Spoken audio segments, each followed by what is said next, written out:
trouxe uma dica de leitura para vocês de um livro muito bacana, porque ele tem uma estrutura diferente. É um livro em forma de diálogo, que é esse aqui. É o Verdades e Mentiras, Ética e Democracia no Brasil.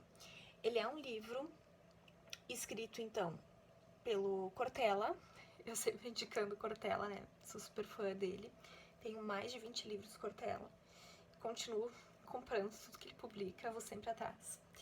Cortella, o Dimenstein, tá? Então, Cortella, que é um pensador contemporâneo, Dimenstein, Karnal e o Pondé. 4, né, pensadores muito importantes da nossa era. Então, eles estão sempre aí na mídia, sempre publicando, eles têm vários vídeos, estão sempre aí na mídia, sempre contribuindo aí para pensar sobre os problemas da nossa era e oferecer soluções, e eles estão sempre na mídia, sempre discutindo, em rádio, TV, nos grandes jornais. Então, tudo que sai aí deles eu recomendo para vocês. E eles têm linhas super diferentes. Por exemplo, é muito interessante, né, ver o Pondé discutindo com o Cortella, discutindo o Karnal, discutindo com o Cortella. É bem bacana. E eles fazem em forma de diálogo, então fica algo diferente, fica inovador, porque eles têm, assim, claro, uma maneira elegante, né? Eles não é violento, né? Ninguém se ofende nem nada, eles divergem, é interessante porque aí evolui. E é realmente diálogo, é algo construtivo, eles concordam, eles discordam, e aí 4 mentes juntas pensam melhor e realmente eles vão adiante. Então eu separei aqui pra vocês, é um livrinho assim, às vezes sai pejorativo esse diminutivo, né? É um livrão, apesar da, do tamanho, é um livrão, é um super livrão. Eu li em 2 noites, porque assim, esse formato de diálogo, tá? Às vezes um autor só colocando aí o seu raciocínio, às vezes até fica cansativo. Então, como são 4 visões de mundo, 4 visões de mundo, 4 mentes dialogando, então são 4 visões aí conectadas, fica muito interessante. O Eduardo Gianetti, que é um economista fenomenal, porque ele é um pensador, assim, que também ele tem muito a contribuir, ele fala que quando a gente começa a ler um autor, é como se a gente invadisse a mente desse autor, né? Então vocês imaginem invadir a mente de 4 pensadores. Eu gostaria até que os autores fizessem mais esse tipo de obra, assim. O Cortella é um autor que faz parcerias, né? Então eu já li outros livros dele com outros autores, ou do Clóvis de Barros também eu já li. Tô lendo agora um outro que é o Somos Canalhas, Somos Todos Canalhas, alguma coisa nesse sentido. É bem engraçado o título, que é dele com o Júlio Pompeu, né? Posso fazer um vídeo depois pra vocês. Então eu separei aqui. Gente, olha meus livros, né? Eu gosto de mostrar. Sempre marcando aquilo que me chama atenção. Aqui eu marquei um dado que o Cortella...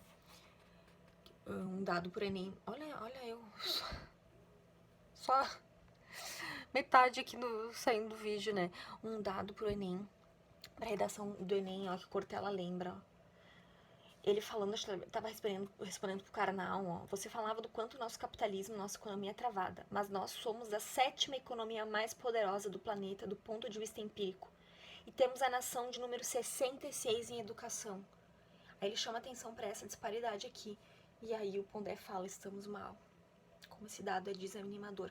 Então, assim, para redação do Enem, para redações em que realmente a gente acaba falando muito desses grandes eixos temáticos, tá? Que são economia, educação, a política. Gravem esses dados, façam ficha de leitura em que vocês colocam esses dados, certo? Eu marquei aqui grandes frases dos autores para instigar a leitura, tá? O vídeo é para mostrar para vocês como é interessante o livro, mas o vídeo não substitui a leitura, tá?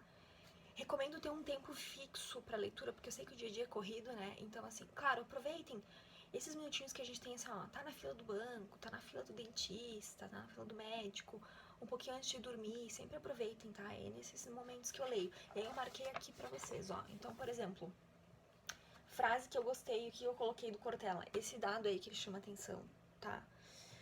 Do Dimenstein. O Dimenstein fala da diferença entre a cidadania brasileira e a cidadania para o americano, ó. todo americano, eu coloquei aqui uma frasinha pra vocês, tá? Todo americano colabora em alguma entidade, em algum asilo. Somos todos parte da solução. E ele coloca como se fosse assim, ó, uma espécie de cidadania ativa para o americano, e o brasileiro tem muito essa questão da cidadania passiva. A gente espera muito do Estado, a gente acaba tendo essa coisa de ser beneficiário, de não ser parte do Estado. E nos Estados Unidos não, tem essa coisa do cidadão, o que eu faço pela minha nação, e aqui é o que a nação vai fazer por mim. Então ele meio que dá um puxão de orelha. É um livro que critica muito política, tá? Ele critica muito a postura do político, mas ele dá um puxão de orelha também do brasileiro, porque é questão de verdades e mentiras, tá? Ele começa falando, eu achei muito interessante, tá? Muito interessante. Recomendo para políticos e não políticos lerem, tá? Ó, gostaria de iniciar esse bate-papo com a premissa de senso comum que diz que todo político mente. Ele começa falando assim, ó, pode parar com essa história aqui, ó, isso aqui é uma baita de uma falácia. Quem tá falando disso sou eu, tá? Ele não fala da falácia. Mas é uma baita de uma falácia, tá? Que história é essa de todo político mente? Ele fala assim, ó, mentira é uma prerrogativa do ser humano. Político ou não. Antiética, faltar com a ética, é uma questão do ser humano. A gente tem postura antiética, é o jeitinho brasileiro, é no dia a dia. Sendo político ou não. Tem político honesto, tem político desonesto. Tem cidadão brasileiro honesto, tem cidadão brasileiro desonesto. Aliás, o mesmo cidadão, ora é honesto, ora é desonesto. Então, é um livro muito interessante para esclarecer, colocar os pingos nos is. Porque as pessoas confundem e elas caem muito em falácias, tá? Aristóteles explica o que é falácia, é um erro de raciocínio, certo? Então, do Dimenstein tem essa e tem outra. O consumidor no Brasil nasceu antes do cidadão. Ele fala que a gente conhece muito nossos direitos como consumidor. Tá? Por exemplo, a gente compra um liquidificador. Chega em casa, ele tá estragado, ele não funciona. Quando a gente tem algum problema, algum direito como cidadão que é negado, a gente não sabe lutar pelo nosso direito. Então a gente aprendeu a ser consumidor e não aprendeu a ser cidadão. Então veja que é um livro muito bacana, ó, Verdades e Mentiras, porque ele fala do cidadão e do político. Fala do que tem de errado com um e do que tem de errado com o outro. Muito interessante. Karnal historiador, tá? O brasileiro... Ai, olha essa, amei. O brasileiro não sabe votar. Essa frase é dita pelo próprio brasileiro. Dá a impressão que ele é o quê? Russo? Porque ele sai falando, né? Ah, tu vê o problema do Brasil. Sabe o problema do Brasil? O brasileiro não sabe votar. E aí ele mesmo é brasileiro e ele mesmo tá votando e ele mesmo tá fazendo essa merda aqui. Então, gente, é muito engraçado, né? Isso aí. A política brasileira é o rosto da nação.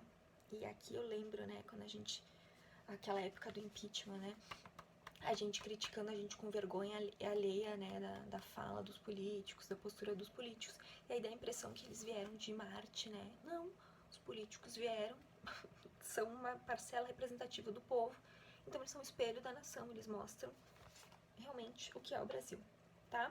E aí, pra encerrar aqui, a frase do Pondé. Ah, esse aqui eu amei. Transformamos o público em privado o tempo todo, por isso o mau uso do que é público no Brasil. O brasileiro confunde muito público e privado, tá? O livro é maravilhoso, volto ao início do meu vídeo, tá? Por causa desse diálogo, porque qual é o grande lance do diálogo? Não é quando a gente começa um diálogo, quando a gente começa uma troca de ideia com alguém, a gente nunca sabe onde vai terminar. Por quê? Porque eu sempre vou depender da interação, né? Então, claro que eles começaram com um projeto, né? Com esse título aqui, Ética e Democracia no Brasil, eles começaram com um projeto.